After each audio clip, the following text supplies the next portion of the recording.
College of Georgia working to get more doctors out into the country. They've seen a shortage of physicians there. News Channel 6's Darnisa Jefferson has more. Access to doctors has become increasingly difficult as rural communities continue to see a shortage of physicians. The Medical College of Georgia is taking a grant worth over $5 million to get medical students into the heart of underserved areas in Georgia. I've always wanted to be a physician as long as I can remember. Scotty Hall says being a doctor has been a lifelong dream.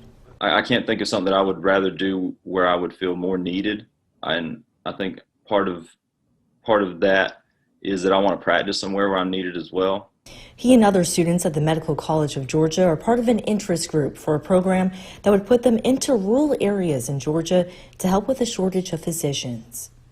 This will address the physicians by encouraging medical students to stay in Georgia by helping to reduce their debt load by paying their tuitions. For years, people living in those areas have struggled with access to health care.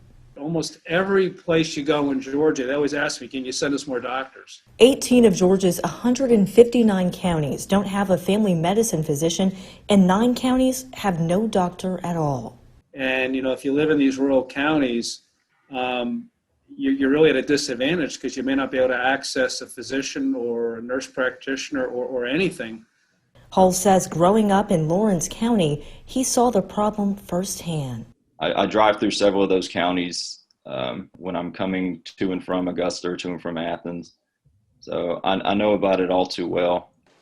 And now he wants to be part of the solution by going back into the communities where he's needed most. Yeah, I think it's really important to get physicians out there, and I'm excited to be one of those physicians in the future. In Augusta, Darnisa Jefferson, WJBF, News Channel 6.